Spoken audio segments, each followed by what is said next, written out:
Now that is more like it. Who needs a striker in January when you've got Jesus?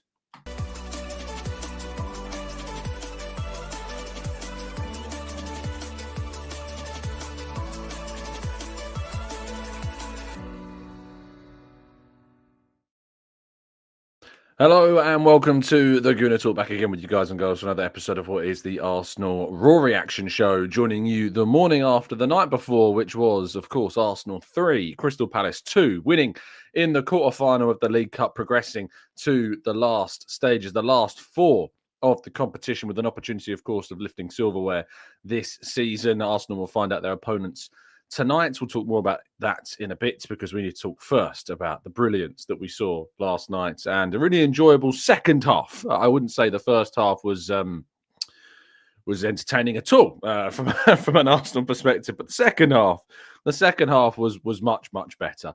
Good morning to those joining us in the chat box. Appreciate you always being here. Tom, Knowledge, Black Shine, Runs of Cows, Jamil, Damien, Menon, we've got Matt G, Errol, Grantley Poos, we've got Olawale and Stephen and Shari, we've got Arasilki and Black Shine and Carlton and Ismail and Morgie.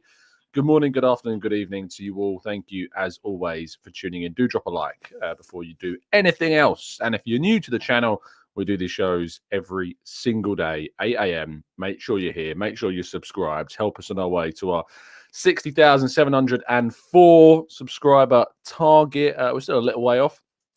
I'm hoping we might make it before the end of the year, but it might prove a challenge somewhat. The mood has been very dour and low, but maybe things will change off the back of this result. But without further ado, let's jump into today's stories. I want to start, though. Don't worry, this show is going to be 99% about the win over Palace, but there was also another game going on last night that absolutely has to get given the attention that it deserves, because Arsenal women beat Bayern Munich 3-2 to go top of their Champions League group. A fantastic result for Rene Sluga, who, let's be all honest, at this point has without question deserved this job, and does deserve this job, and should be the main candidate for this job, because what she has done has been brilliant. Obviously, Arsenal got some fortune with an own goal to take the lead inside the first 10 minutes, but 2 goals from Eriksen of Bayern got them back in the lead. But Arsenal and Alessia Russo responded within just a minute of the German side's second goal, before then an 86th minute penalty for Mariona Caldente to get the result. And Arsenal hung on in the final significant period of added time to get the result and reach the top of that table. So really good result. Absolutely fantastic, and congratulations to them. Turning our attentions, though, to the men's team and to Gabriel Jesus in particular, whose 3 goals last night saw Arsenal beat a spirited Crystal Palace side to progress through to the semi-finals of the competition for the first time in well over 2 years. The last time Arsenal, of course, were in the semi-final of the League Cup was way back in January of 2022, taking on Liverpool, drawing 0-0 at Anfield before a defeat at home at the Emirates. Arsenal could yet face Liverpool again, but we'll talk about the draw in a little bit. But never in doubt. I'm not sure about that, but certainly a much better second half performance that will hopefully inspire the team as a whole, but in particular, of course, Gabriel Jesus as well. The lineup on the day was much weaker than I think a lot of us were expecting. Mikel Arteta made a number of changes for this game, some that we, I think, wanted to see, Kieran Tierney being a big part of that. Others that perhaps we were a little surprised that he went so weak, with Sterling, Trossard and Jesus as the front three. And of course, Partey still playing right back. And I don't think it's any surprise that the change at half-time that saw William Saliba come on, Timber move to right back, changed things considerably with our build-up in that sense. Timber starting at centre-half with Jakub Kiwior, Jorginho and Marino in midfield. No Declan Rice in the squad whatsoever. Hopefully he'll be fine for the weekend. We'll have to wait and see. But Arsenal's injury list, again, growing with more players in question.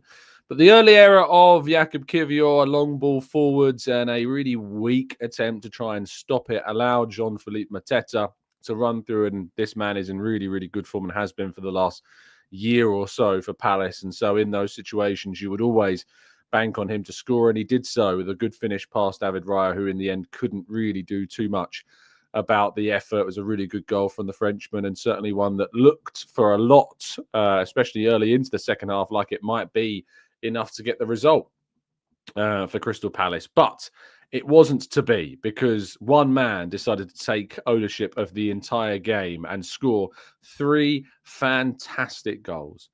The first goal, a brilliant dink over Dean Henderson, and one which a player without much confidence rarely would you think would attempt. And so to see him pull that off and get the goal, and to see that weight lift off his shoulders led, of course, to the second. A brilliant pass from Odegaard, who we'll talk more about in a second as well. But another really smashing finish in the bottom left-hand corner. And then the third in the right place at the right time, sensing danger, getting the... Oh, sorry, it was Saka that played the ball for the second goal. Odegaard, of course, was the guy that played the ball for the third. Amazing, brilliant moment, and another fantastic finish, which was then kind of left to be a little bit nervy towards the end, because, of course, Eddie Nketiah comes back to the Emirates to score a fantastic header. An absolutely fantastic header that we have not seen him be able to produce in an Arsenal shirt since probably his debut, believe it or not, for Eddie Nketiah. But Arsenal managed to hang on and got the result in the end. And it was just nice to see Gabriel Jesus get that significant lift. And I agree with this comment from Alex. Says his 3 goals all look like they were scored by a striker in form, not a guy who hasn't scored in the league since January. Dave says, finally a striker that puts his laces through the ball. King says, I'm so happy for Jesus. He is such a quality player, and in form he makes us better. Hopefully this is his turn and will help us get close to Liverpool and Chelsea. And it's really, really positive that this went the way that it did. We'll talk about in the second part of the show what this means moving forwards, not just in a transfer context, but also in the context of the starting position at centre forward as well. But brilliant performance from Gabby, and certainly deserves all the accolades that he's getting post-match. But my goodness me, did this man turn the game on its head when he came on at half-time. For those that weren't able to see or weren't in the ground, you may not have been aware, but Martin Odegaard came out a good 3 or 4 minutes before the rest of the team.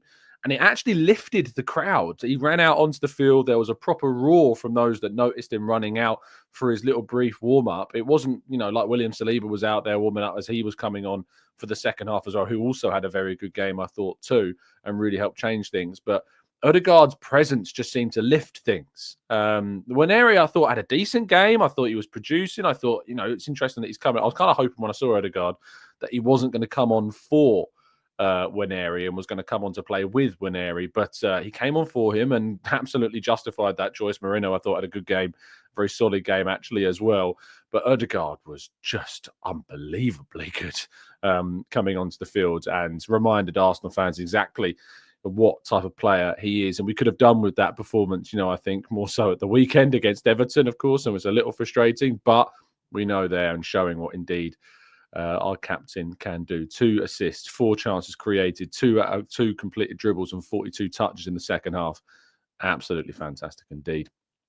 Now, Kieran Tierney, of course, started his first game of the season, getting his first minutes of the campaign. Arteta confirmed after the match that what he came off for was just said to be cramp. However, it was then also confirmed by David Ornstein that the player is set to leave the club in the summer. That option that Arsenal have in his contract to extend through to 2026 is not going to be activated. Tierney will be leaving, potentially even in January. There's suggestions that Celtic are very keen to try and bring Tierney back to the club and sign him on a permanent deal in the summer after that 6-month spell. But I was really happy to just see him. Just happy to see him. And you know what? He actually played really, really well and produced some runs and particular moments that we've really been lacking.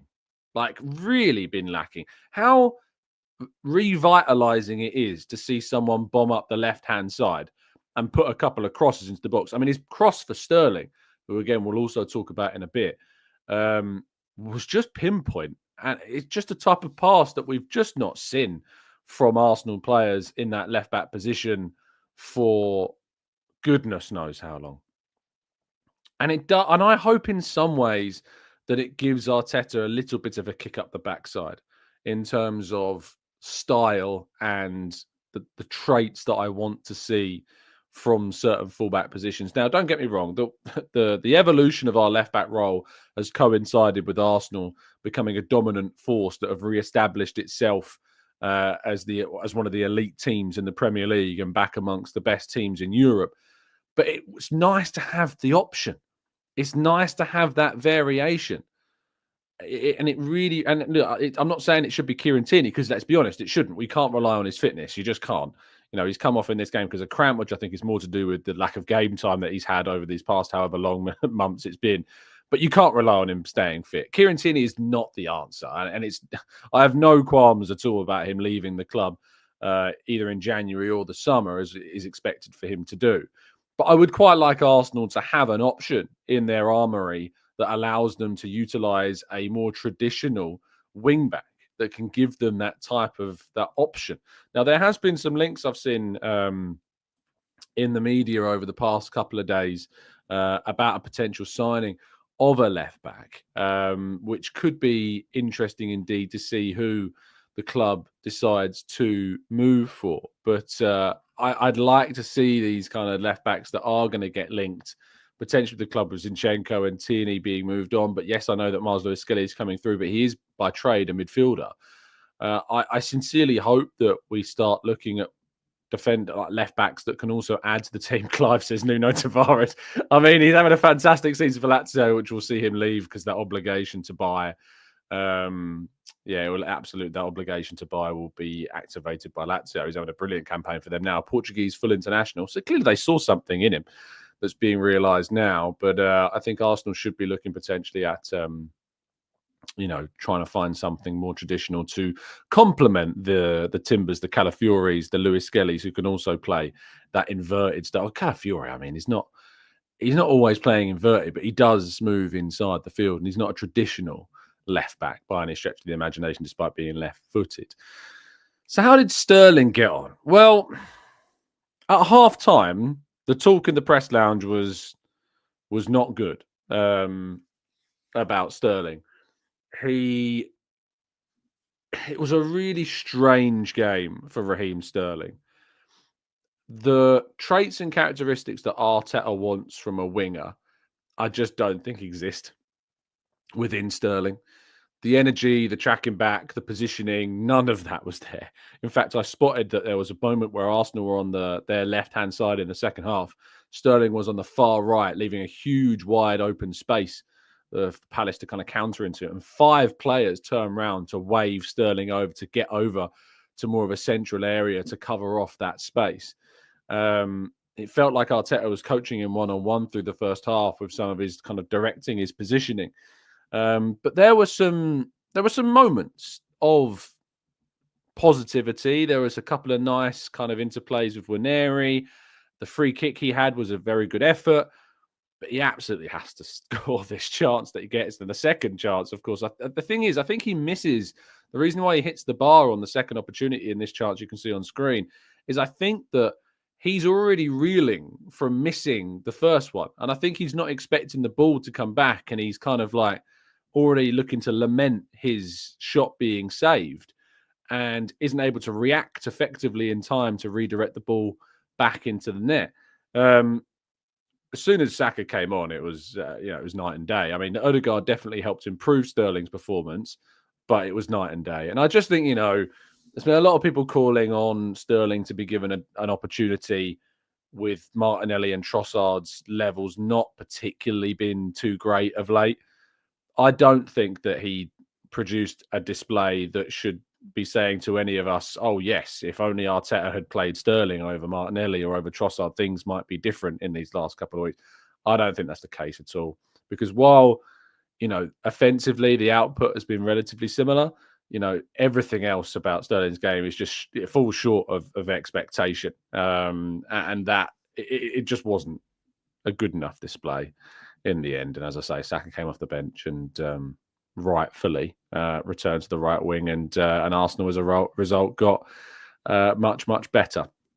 Now, elsewhere on the night, of course, there was other games being played. Newcastle and Liverpool progressing to the quarterfinals of the competition. Tonight at 8 o'clock, we see Tottenham face Man United. After that game will be the draw. for the semi-finals of the competition, where Arsenal will either play Liverpool, Newcastle, Tottenham, or Manchester United in their two-legged semi-final that will take place, of course, as we know, in a very difficult January run. I am not looking forward to this whatsoever. Because, ultimately because our January is already horrendous. Just have a quick look at the actual official dates of when these games will be played. The semi-finals we played the week commencing January 6th. Arsenal's matches at the moment in that month are Brentford away on January 1st, Brighton away on January 4th. Then around January 8th and 9th will be either the home or the away leg for that fixture. Then 12th of January is at home to Manchester United. Wednesday, January 15th is at home to Tottenham. It could be that if we play one of those two teams that we're playing them in back-to-back games. On Saturday, January 18th, it's Arsenal against Aston Villa. On Wednesday, January 22nd, it's Arsenal against Dinamo Zagreb. On Saturday, January 25th, it's Wolves against Arsenal. On Wednesday, January 29th, it's Girona against Arsenal. Then Sunday, Feb 2nd, it's Man City coming to the Emirates. And then that midweek between the Sunday, Feb 2nd, and I think the Saturday, the 9th or the 8th of Feb will be the FA Cup fourth round. But in between those two games will be the second leg of the League Cup. It is a very, very, very tough run that Arsenal will have to navigate when they get to the new year, which puts more emphasis, of course, on the transfer window and trying to get more players through the door, which I think we all can agree Arsenal need to try and find something. Now, before we move to part two, I do want to talk about yet another piece of fortuitous refereeing for Liverpool, because how on earth Yoel Quansah is not sent off in their game against Southampton, I will never know. If you thought that Saliba at Bournemouth was a stonewall red card, then fair enough.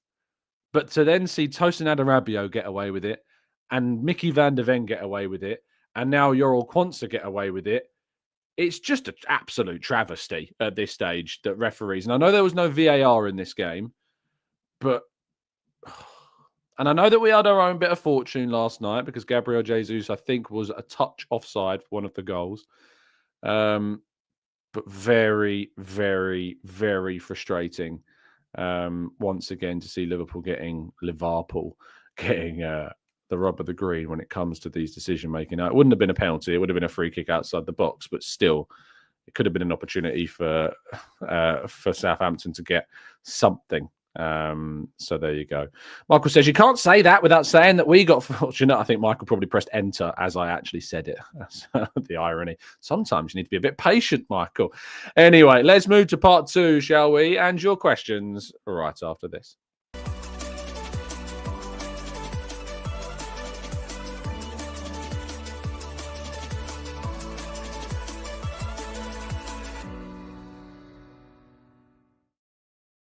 Okay, this is part two of the show. We tackle some of your questions on Thursday the 19th. And speaking of the 19th, my missus has already warned me by accident what I'm expecting to receive in today's advent calendar. Indeed, she is right. It's the whole nut. It was going too well. We were on Dairy Milk Day 4 yesterday. Today it's the whole nut. But I'll take that. If you told me that Arsenal need to get a win, but you're going to get a whole nut in the morning, that sounds weird, doesn't it? I definitely would have taken it. Right, let's jump to the chat, shall we? And tackle some of your thoughts, questions, queries, and theories. Indeed, Dave, whole nut is filth. Mikey though says, we love whole nut. It always causes controversy, this one. It's just not for me. Not for me. Joe says, who do we want to face in the next round? Do we want to take the risk of seeing Tottenham lift the trophy at Wembley against us? I would quite like to get Spurs in the semi-finals. That would be the team that I would rather. Either one of Man United or Spurs would be my main pick, I think. I don't want Liverpool. If we are to play Liverpool, I want to play them in a one-off game. I don't want to play them over two legs. We just don't need that this season. We really don't need playing Liverpool over two legs. So I would like Spurs or Man United as a priority, followed by Newcastle, and then of course Liverpool being the last choice, the team that I'd least like to get in the semi-final. If you're going to play Liverpool, I'd rather have them in a one-off game. Denying Tottenham a trophy is always an absolute joy. We've had a really good record against Spurs these last few years. I'm trying to think of the last time we even lost a game to Tottenham. I think it was during that Amazon documentary season. It was the last time we lost a game to Spurs. We've got a really good record against them. Man United, equally, we have a really good record against at the moment as well. I know they've changed manager and they're going to start to look better, but still, I think I'd rather them. Newcastle away from home, tough game. Newcastle at home, we have a very good record against them at home. But it's always a tough game for us away from home. And they're going to be so motivated, Newcastle, because it's an opportunity for them to get a trophy and start justifying the amount of spending, they have had over these recent weeks. So for me, I'm looking at it very much as I would quite like to see a Man United or Spurs draw for us in the semi-finals, please. But I see a lot of you would rather someone else. In fact, shall we do a poll? Shall we do a poll of who you would like to get? So let's start a poll. Who would be, let's have the caps lock off, who would be your preferred semi-final opponent?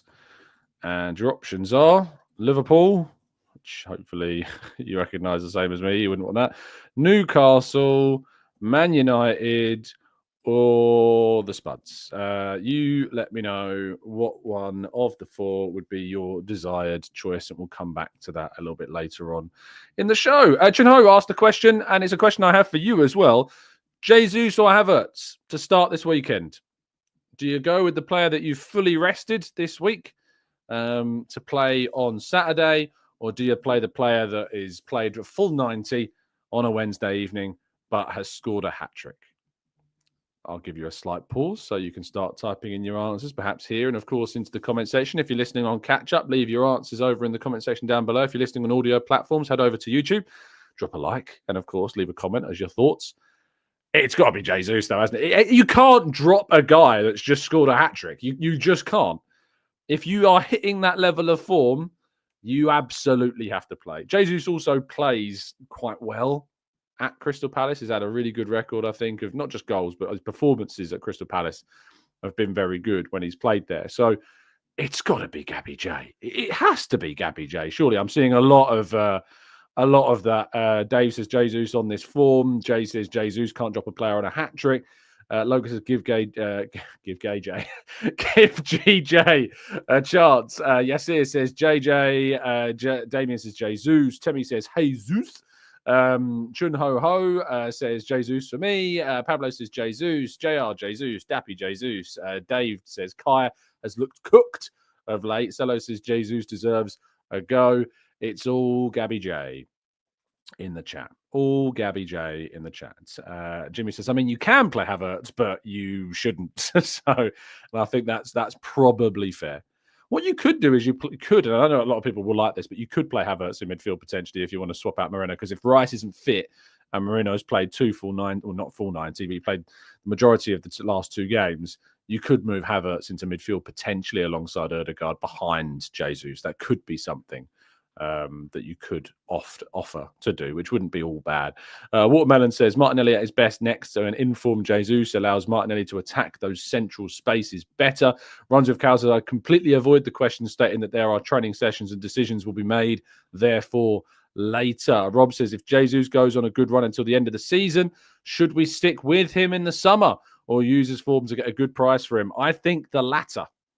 I think if Jesus is in a good position come the end of the season, we have hit a big spate of luck, arguably. And if a team comes in trying to sign him, I really do think that maybe we should probably cash in at that point, knowing that we all have been looking at potentially a striker for this summer transfer window.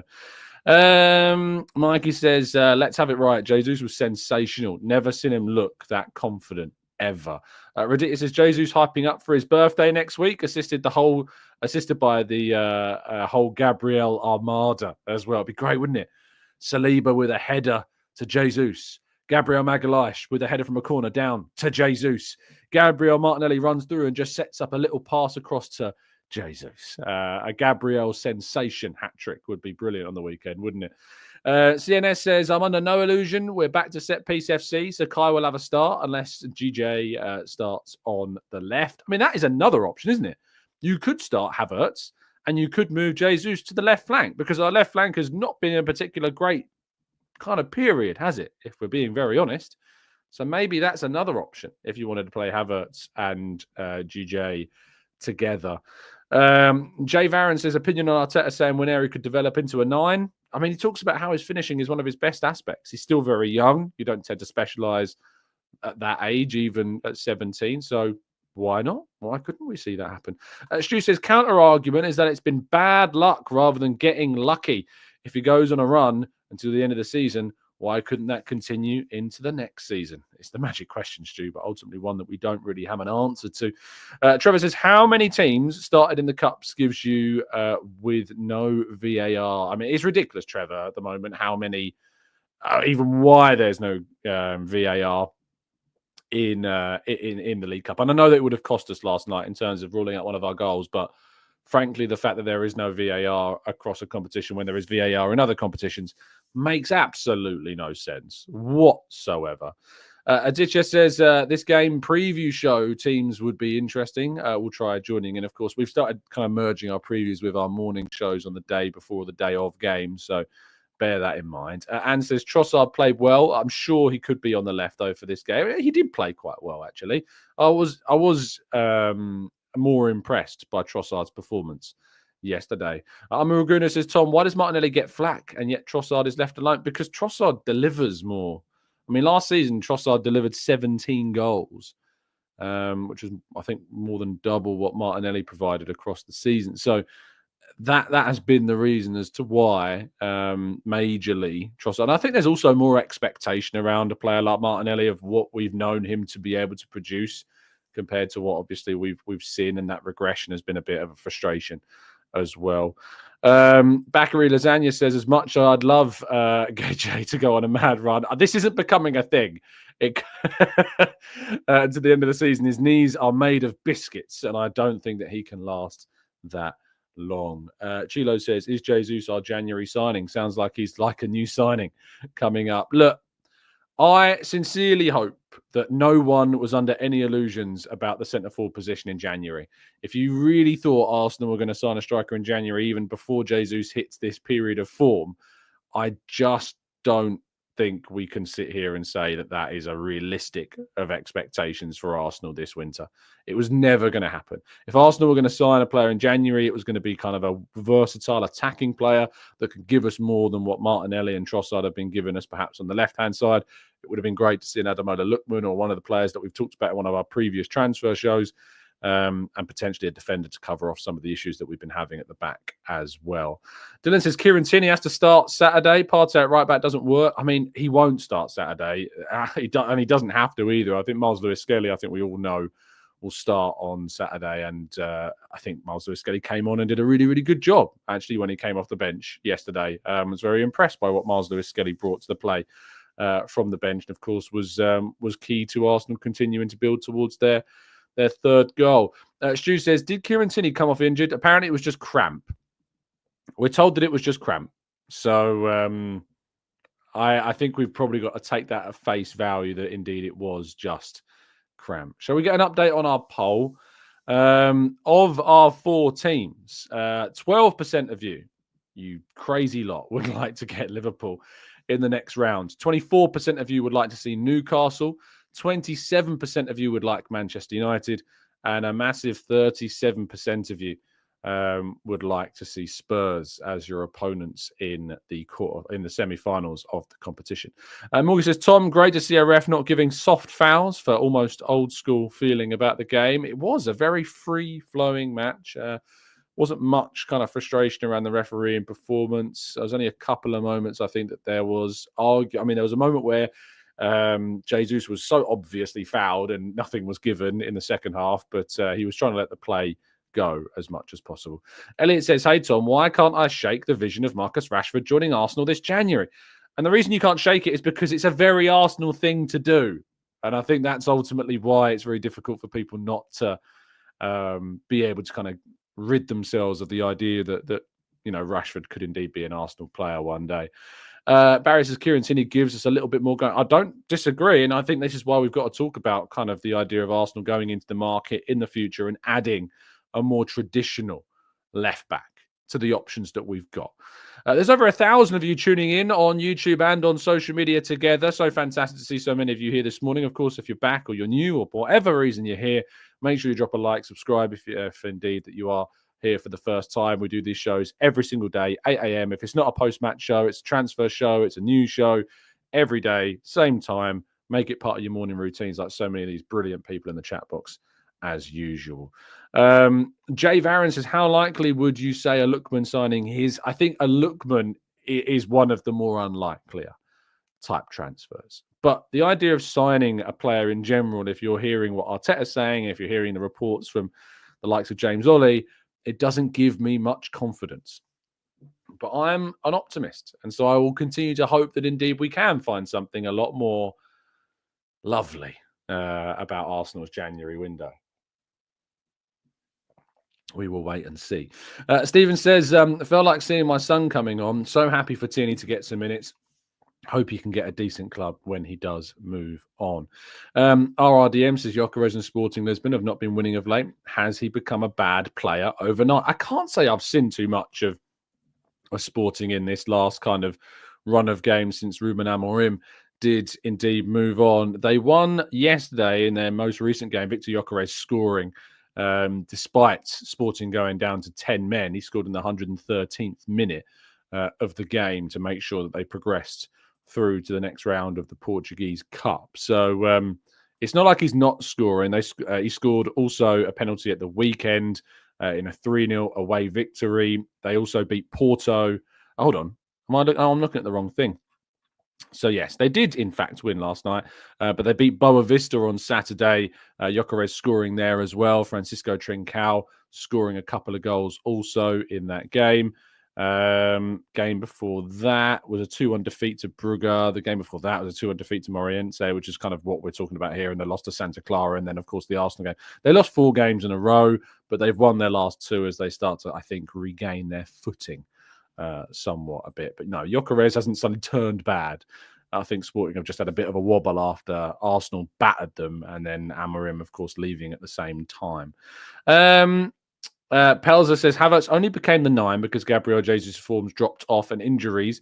If he is back in form, I see Havertz potentially playing in midfield a lot more, especially when we get a new striker. And this is when people have said to me, what happens to Havertz when we sign a striker? I've said this time and time again. Havertz's best position is playing off of a centre forward. For me, has always been best as a second striker, playing off of somebody.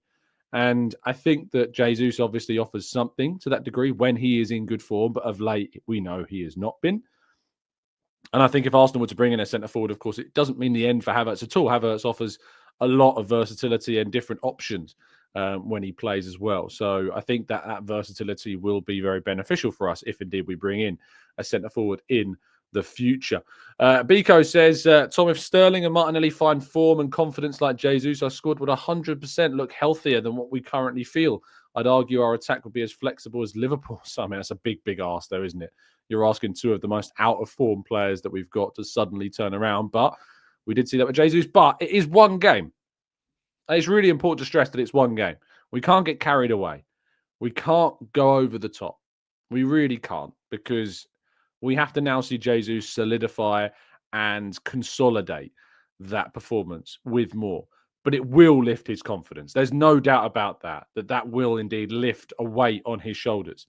And he will go into that next game, I think, looking forward to it, perhaps more so, rather than it being, I've got to deliver here. If I don't deliver, it's going to be a very, very frustrating thing.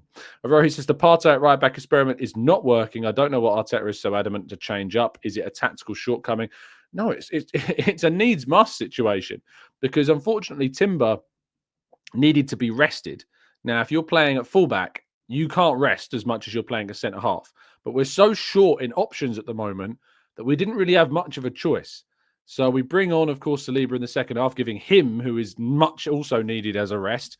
You can, as a defender, rest more so as a centre half than you can as a fullback. So I think he was just offering Timber something of an in-game rest and using Partey at right back through needs must. Ben White's absence, Tomiyasu's absence, Calafiori's absence, they've all been really damaging and ultimately have forced us into certain decisions. And it has cost us, unfortunately, in certain games. But I don't think it's an experiment. I think it's just been a case of needs must. But hopefully that changes with, of course, Lewis Skelly improving and coming through. And maybe, of course, in the future, we see Ben White. I did see Ben White after the game. He's moving freely, but we have no idea, when he's going to be back and ready to play.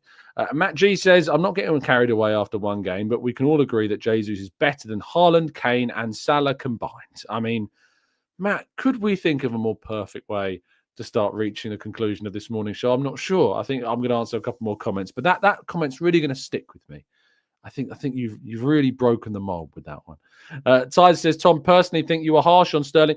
John, I'm going to be very honest with you, mate. I was kind of expecting this comment from you because in the days leading up to this game, you have been calling day after day after day after day for Sterling to play. And so when, of course, he plays and doesn't have the best performances, I think it's only human nature to want to protect that point of view. I could have even written it down that I was expecting this comment, but you're entitled to it. I just think you're being a little bit protected because, of course, you have been calling for Sterling to play and then he didn't really deliver. It was a horrendous miss. Yes, they absolutely has to score. Defensively, wasn't at all of the mindset and was being effectively coached by Arteta on the right-hand side and coached by other players on the day. He did some good things, but it wasn't a performance that in any way, like Jesus did, justifies him getting in the team more than Martinelli or Trossard going forwards at all. Reece says, MLS is a CDM, not a left-back. He is a CDM by trade, but I tell you what, he's doing a very good job. Clive says, could Jesus be our Sadio Mane? I mean, are we getting carried? I thought Matt G was getting carried away. You got Clive on it now. You got Clive comparing Jesus to one of the most successful left wingers this Premier League has seen over the last half decade. My response to that nearly was his namesake, I think, in response, Clive. I really hope, Clive, that he can be as good as Sadio Mane, but let's just calm, as Unai Emery would say. Let's calm down because I can't be dealing with this. Look, I'm all for positivity. I'm all for optimism, but calm, please. I need us to stay a bit more calm. Alvamon says Jesus probably knows he'll be shipped out in January, so now he can relax. I don't think Alvamon. I think you're nuts if you think Jesus is leaving in January. Ty says, come on, he isn't being played on favoured side. He would describe himself, Tyser, as more of a right winger. I've spoken to a number of people that have turned around to me and said that he very much prefers to be on the right than on the left, and that he prefers that right-hand side. You'd think it would be the left, but I don't agree with you that his favoured side is the left at all, because certainly I've heard from people that know the guy that feel his favoured side is the right. Here we go. Jesus over Ronaldo. Jesus could over Ronaldinho. I think Clive's still drunk from last night. I think he must be still on the bit. Maybe he hasn't stopped. Maybe he's still in the tolly right now, potentially. Robert says, play Havertz left and Jesus up top. Have an offset formation. I think when areas of false nine potentially is a great idea. Thank you so much, as always, for tuning in. Really appreciate your time. Have a fantastic I only said Friday. It's Thursday. It's because, you know why I thought it was Friday? It's because I've got today and tomorrow off. And it's less than a week till Christmas. It's really starting to build up. And then, of course, we're at Palace on Saturday for another really fantastic opportunity, of course, to get the result and to really kickstart once again our season. I sincerely hope that we can, because if we can't, it's going to be really gutting if we can't get the result that we need on Saturday. But it is an afternoon kickoff. I think it's 5 o'clock, 5:30 on Saturday. Matches 5:30 Saturday. It is on Sky. I'll be hoping to be at Selhurst Park, but it's a little small press box, so we're still waiting on confirmation for that. But hopefully I'll be there. I've never worked Selhurst Park before. I've been there a couple of times as a fan, but I've never worked the ground before. So very much looking forward to that. We'll finish off with this one from Clive, who's definitely still it's definitely still on the beers. Says Jesus is better than Salah. Okay. So I do a quick poll check as well. Yeah, 39% of you still saying you want Spurs, 28% saying Man United, 22% say Newcastle. Isn't it an indictment of both Spurs and Man United that now Newcastle are less wanted as a semi-final opponent these days? That's so telling, isn't it? That tells you everything you need to know about that situation. Anyway, stay safe, stay well, stay happy and respectful, people. Enjoy your Thursday, best day of the week, as I say. And as always, up the Arsenal.